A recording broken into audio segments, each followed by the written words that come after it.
One day we woke up and were told that our phones were about to get a lot smarter. Suddenly everything had to be smart, including our cities.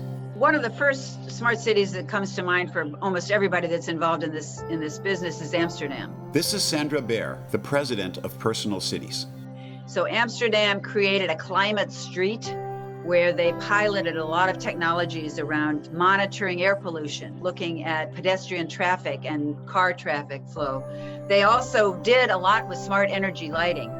Singapore and Dubai were also early adopters. The term smart city in the United States especially started maybe in around 2008 or 9. And it was the genius, frankly, of IBM. IBM branded the idea with a big marketing push. You might be a city leader who asks yourself, how can you make your city run more smoothly? Leaders can see what people actually care about and see what's working in other cities. 66% of new products have some kind of intelligence built in. By making things smarter, life gets better. Let's build a smarter planet. Smart homes, smart cars, energy and roads, sensors everywhere.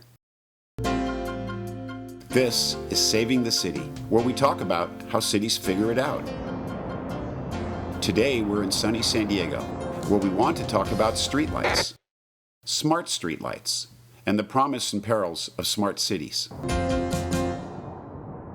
The City of San Diego's Smart Streetlight program has been at the center of some controversy since it started in 2016. San Diego's smart streetlights are all over the city. Many people just assume they're downtown, are in the Gaslamp Quarter, but there are actually two right behind me near Montgomery Field. One of our vendors, General Electric, came to us and said, hey. This is Eric Caldwell, former Deputy Chief Operating Officer for the City of San Diego. One of the exciting things about this technology is in that same footprint where you would normally have a pole, a light, you had the opportunity to deploy sensors.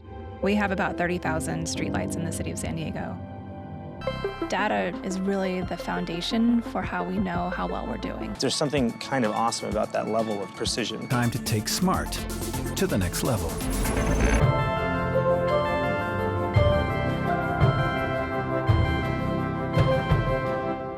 General Electric has said that this was the largest rollout of the Internet of Things technology at the time in 2016, 2017. And so what was happening in here in San Diego was ahead of its time, and it was unprecedented, and it was supposed to be so.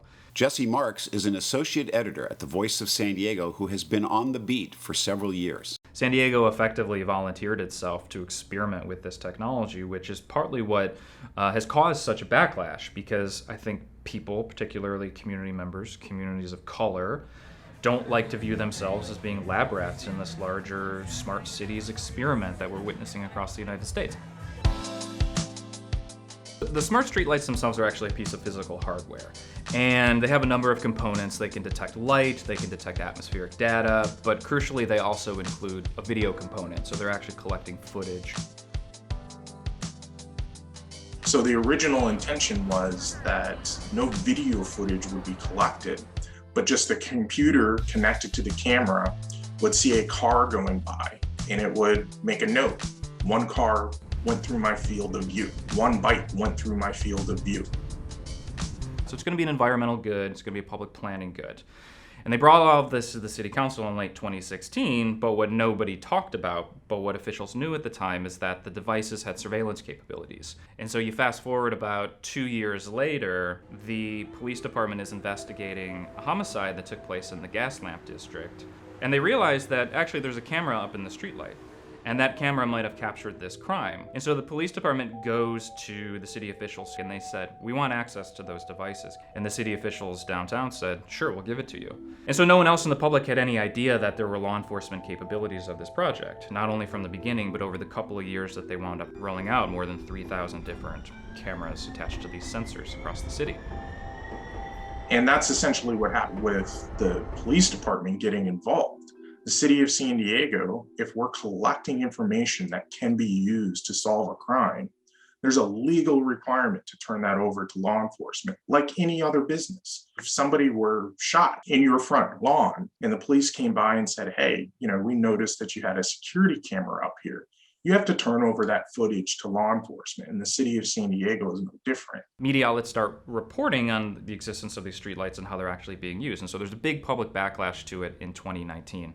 So by the summer of that same year, there's a protest down at City Hall that community organizers had hosted, demanding that the city council and the mayor's office create better rules around the access to these devices because they weren't happy that the police department was the one that wrote those rules. We didn't think about it, and so there was no conversation with the public, no conversation with our policymakers. The outrage, and I feel the outrage, is that this community meeting is the first time that they get to talk about the technology. So the Trust Coalition is a coalition of more than 30 community groups. Lily Irani is an associate professor of communications at UC San Diego.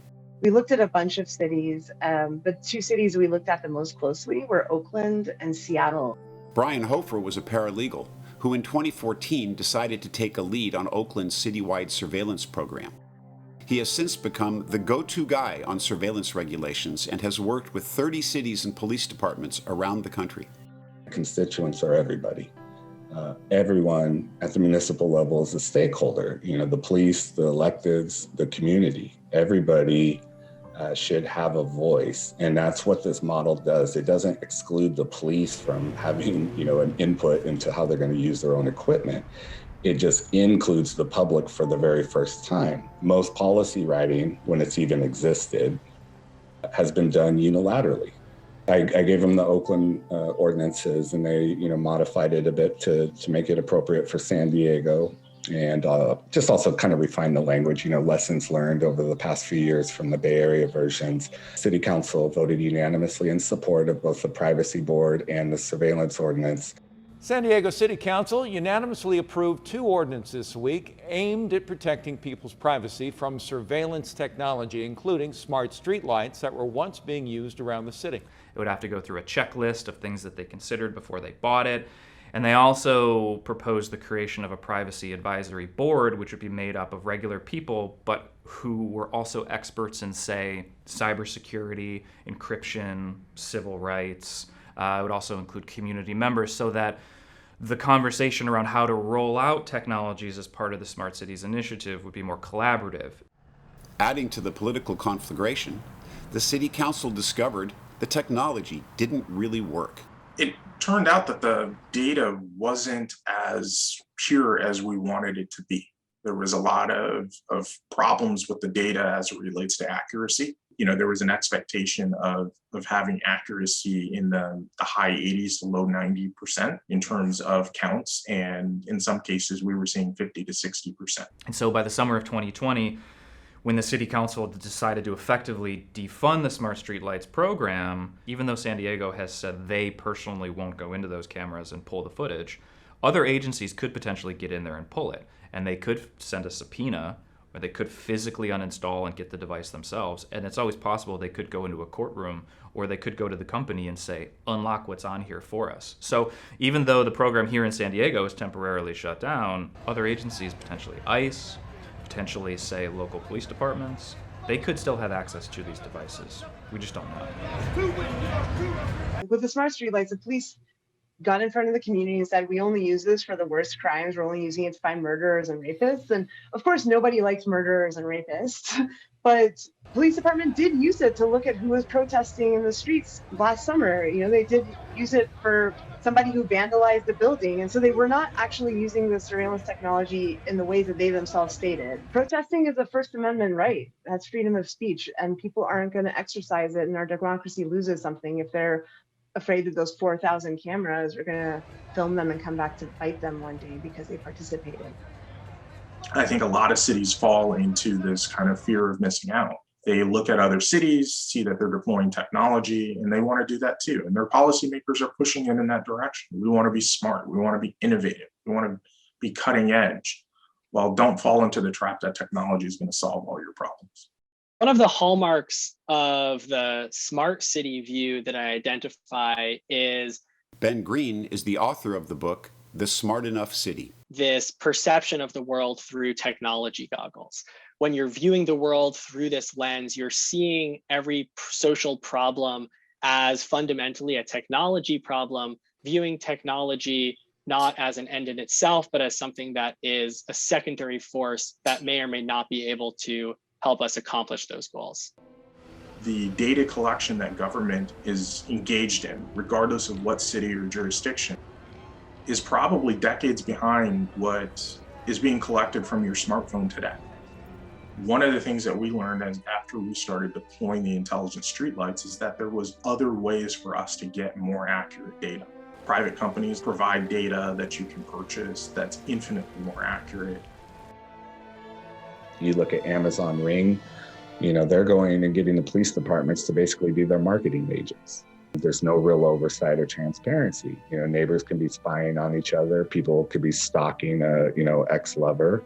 And we don't really have any insight or control over that because it's all private parties. I think there is no complete understanding of the technologies that exist today, especially regarding cybersecurity, regarding questions around privacy. San Diego was ahead of its time, and it was what was considered the largest Internet of Things rollout at the time, but I don't think by any means it's going to be the last. I think San Diego was a place for experimentation and a place where officials could make mistakes, frankly, to the benefit of other cities in the United States. But what you're certainly going to see is that there were lessons learned here that other cities can hopefully incorporate and internalize. The era of smart cities is already here, but it's important that their constituents know what they're getting into. There's always the risk of too much of a good thing, as San Diego's experience shows.